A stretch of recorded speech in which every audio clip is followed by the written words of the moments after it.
Think for a moment that you wake up in the hospital after losing a limb. The doctors say it's gone, but you can still feel it. You feel your fingers clenching, your leg itching, even pain in a part of your body that doesn't exist anymore. Weird, right? So the big question is, how can the brain make you feel pain in something that isn't there? In this videocast, we're going to explore the strange world of phantom pain and what science says about why your brain refuses to let go of your missing limb.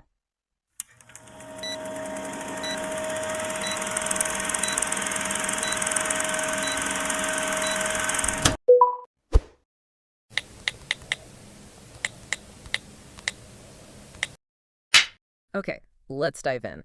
We're talking about something today that honestly sounds almost impossible. Imagine feeling a real intense pain, like stabbing, burning, crushing pain in your hand or your foot maybe, but that part of your body isn't there anymore. It was removed surgically maybe years ago. How can you possibly feel pain in something that physically doesn't exist? It's a huge paradox, isn't it? Yeah. And that feeling, that intense contradiction, is really what we call phantom pain, or PP. And, it's not some rare curiosity. It's incredibly common. The research you sent over shows something like 60 to 80% of people who have an amputation experience this. 60 to 80%. Wow, Yeah. that's way more than I would have guessed. So our mission today is really to unpack this using the material you shared. We want to explore not just what it is, but the complicated, sometimes competing ideas about why it happens, and then look at treatments, some of which sound like they're literally trying to trick the brain and touch on the big questions that still puzzle scientists. Absolutely. And it's really important right off the bat to make a clear distinction. You see, most amputees feel something, a phantom sensation. That's just the feeling that the limb is still there, maybe a tingle or like you can wiggle your missing fingers. Often it's not unpleasant. But phantom pain, that's different. That's when the feeling is definitely overwhelmingly painful. Burning, cramping, stabbing, real agony in the missing part. Right. And the sources you provided mentioned a couple of things that are just, bizarre, frankly. First, this idea of telescoping, where the phantom limb feels like it's shrinking over time, like it's pulling back into the stump. Yes, that's a documented phenomenon. It's quite strange. And the other thing, referred sensations or referred pain, how touching a totally different part of your body, say your face or your shoulder, can somehow trigger intense pain in your missing foot. Exactly. Yeah. I mean, that right there tells you something's gone seriously haywire with the wiring, doesn't it? Yeah. Which naturally brings us straight to the brain. And the first big topic, the brain's map problem. It's cartography problem. Science doesn't have one single neat answer for PP, but we've got about 5 main theories that give us different angles on it. Okay, so let's start with the big one, the one that seems central to a lot of the research, brain map reorganization. Can you break down how this brain map works and what goes wrong when a part of the body is, removed from the map? Sure. So inside our brain, specifically in the cortex, we have what's called the somatosensory map. Think of it like a detailed neurological map, where every part of your body has its own specific address or territory. Now, when you lose a limb, say your hand, that part of the map, the hand's territory, suddenly goes quiet, no more signals coming in from there. Yeah. But the brain, it seems, abhors a vacuum. The neighboring areas on the map, maybe the ones representing the face or the upper arm. And don't just sit there. No, they start to. Well, invade is maybe too strong a word, but they basically spread out and take over that unused neural space. The classroom desk analogy in the research is actually pretty good here. Imagine the map is a classroom, assigned seats. One student, the hand leaves for good. What happens? The kids in the next row, the face neurons, the shoulder neurons, they start to creep into that empty desk space. They take over. Okay, so if the shoulder's brain area starts taking over the hand's old spot, the brain still reads signals from that location as coming from the hand, even if the signal is actually coming from the shoulder being touched. That's the idea, exactly. The signals get misinterpreted because the address is now wrong. The brain is receiving input in the hand zone of the cortex, so it generates the sensation or the pain as if it came from the missing hand. Wow, okay, so the map gets scrambled. Now, there was another theory, more of a conceptual model you mentioned, the silent stage actor. How does that help us understand the experience of this? Right, it's a metaphor to grasp the sort of central confusion happening. Think of the brain as a director running a play it knows by heart. It has an old script. The actor playing the right foot is suddenly gone, permanently off the cast list. But the director, the brain keeps trying to cue that actor. It expects input, expects movement, expects feedback according to the old script. The stage where the foot should be is empty, but the brain keeps listening for something there. And that constant expectation, that lack of response, it results in the brain hearing the phantom feeling, or sometimes interpreting that silence and confusion as pain. That sounds like it connects directly to the third theory you outlined, the predictive brain mismatch. The idea that our brain is always predicting and expecting feedback. Precisely. Our brain isn't passive. It's constantly making predictions. If you try to move your missing foot, your brain sends out the command signal, just like it always did. Normally, you'd instantly get sensory feedback saying, yep, foot moved. But now, command goes out. Silence comes back. Nothing. The research suggests this complete mismatch between the intended action and the lack of expected feedback creates a powerful error signal, like a computer system constantly crashing because it can't find the expected data. And the brain interprets this ongoing error, this neurological frustration, as pain. So we've got brain map issues, prediction errors. But what about the actual site of the injury, the physical part? That's theory number 4, right? Leftover nerve signals. Yes, we can't ignore the periphery. After an amputation, the nerves that were cut don't just disappear quietly. They can heal improperly, forming these tangled, hypersensitive masses called neuromas right at the stump. These neuromas are, well, they're irritable. They can fire off random, chaotic, and often exaggerated pain signals all on their own, sending them up the spinal cord towards the brain. Ah, okay. So even though the limb itself is gone, these damaged nerve endings at the stump are still physically generating pain noise, so to speak. Exactly. That peripheral noise can be the spark that lights the fuse, initiating or maybe just worsening the whole central confusion process. The map changes, the prediction errors we talked about. Which leads us to the 5th factor, psychological and environmental influences. How much does our mental state play into this? It plays a huge role. We know this for all kinds of pain, right? Stress, anxiety, focusing on the pain that can all dial up the intensity. But one really crucial aspect here is something called pain memory. If someone had really bad chronic pain in their limb before it was amputated, maybe from the injury that led to the amputation, their brain already has a well-established neural pathway for that specific type of pain. So the brain can essentially remember and keep replaying that pain pattern even after the original physical source is gone. So putting it all together, it sounds like phantom pain isn't usually down to just one single cause? No, almost certainly not. The research strongly suggests it's more like a cascade, or that perfect storm idea again. Maybe peripheral irritation from neuromas starts it off. The brain map reorganization locks in the error, the predictive mismatch keeps fueling the fire, and then things like stress or remembered pain make it all feel much worse.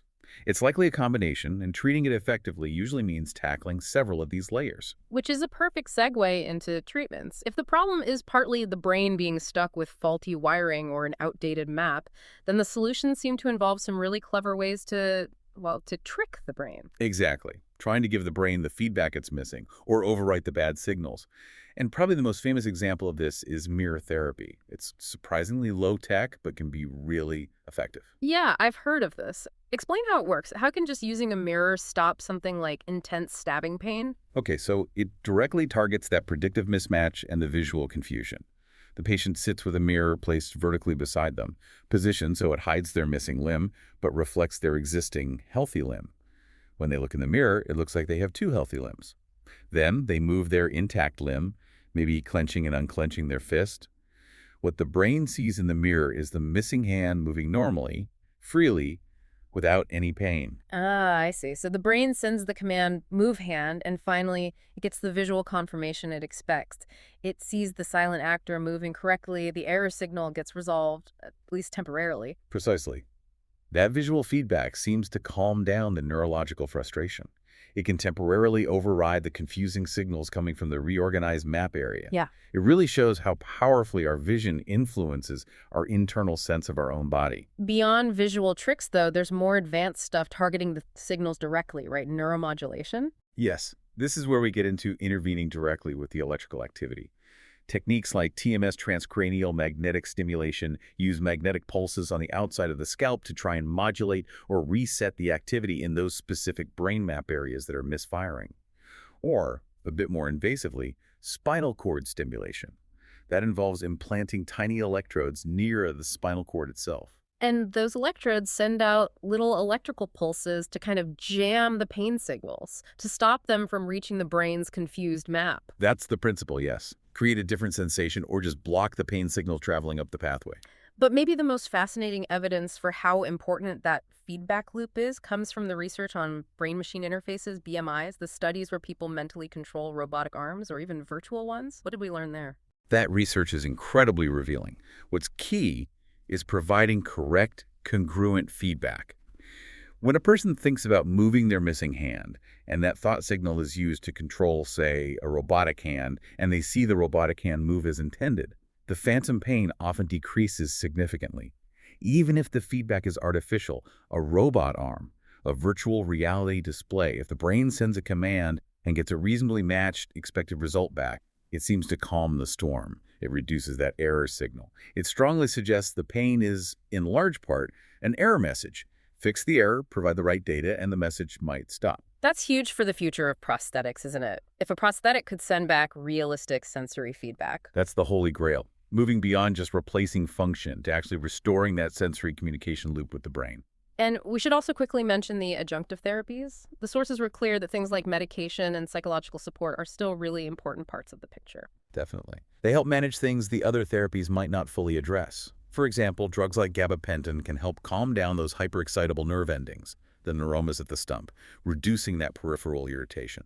And antidepressants are often used too, which surprises some people. But it's not just about mood.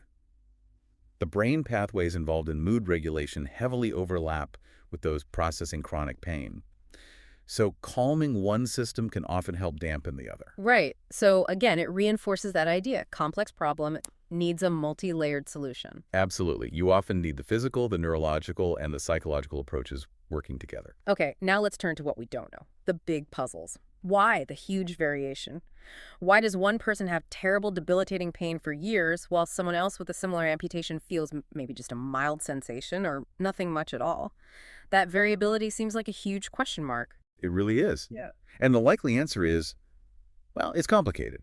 It probably comes down to a mix of all the things we've discussed. Maybe genetic predispositions to how nerves heal or how pain is processed, individual differences in exactly how quickly and how extensively that brain map reorganizes, and definitely psychological factors, past experiences with pain, coping styles, levels of anxiety or depression. There just isn't one simple on-off switch for phantom pain. But the biggest mystery, the one that really shifts the whole paradigm, according to the research, is the fact that people who are born without a congenital limb difference, can still sometimes experience phantom pain in a limb they never, ever had physically. Yes, that finding is, well, it's profound, isn't it?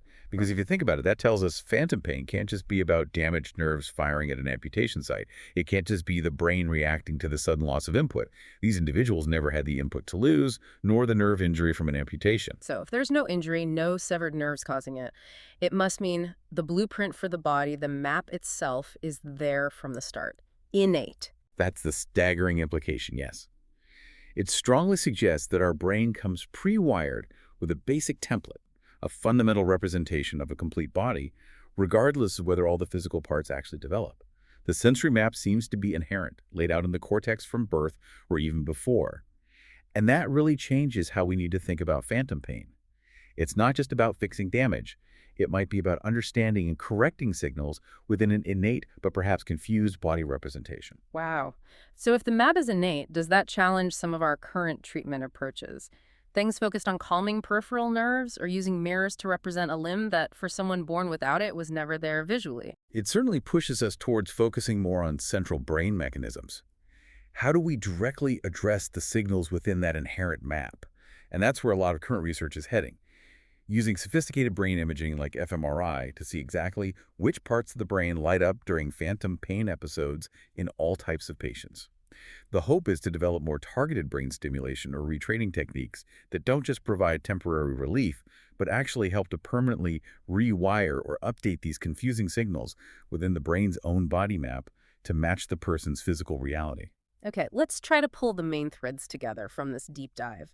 Phantom pain seems like one of the most powerful examples of how our brain constructs our reality. It runs on its internal maps and expectations, sometimes even more strongly than on direct physical input. I think that's the core lesson, yeah. The experience of pain, even intense pain, is fundamentally an output of the brain. It's generated from this complex mix of factors, the scrambled map, maybe some peripheral nerve noise, predictive errors, all modulated by our psychological state. It's not just a simple input signal traveling one way. And our internal body map, that sense of our physical selves, is so fundamental that when it gets disrupted or confused, the brain can generate this massive distress signal, pain, located in a part that doesn't even exist anymore. Which leads us to a really provocative final thought for you, the listener, to consider. If your brain has the power to create the vivid, real sensation of pain in a missing body part, purely based on its own internal map and expectations, what does that tell us about the nature of all pain? To what extent is any pain experience shaped or even generated by the brain's predictions, its internal self-representation, and its interpretation of signals? Perhaps just waiting for an error to make it manifest. That's a fascinating question, and maybe a hopeful one too, suggesting new avenues for understanding and treating pain in the future. Now you know scientifically that phantom pain isn't just imagination or trauma. It's your brain trying to protect you by holding onto a body map that no longer matches reality. It shows how powerful and sometimes confusing our minds can be. So next time you hear about someone feeling pain in a limb they've lost, remember, it's not in their head, it's in their brain. I'm glad you joined me in this videocast. If you love learning how the human mind works, don't forget to like and share this video with someone who'd find it fascinating too.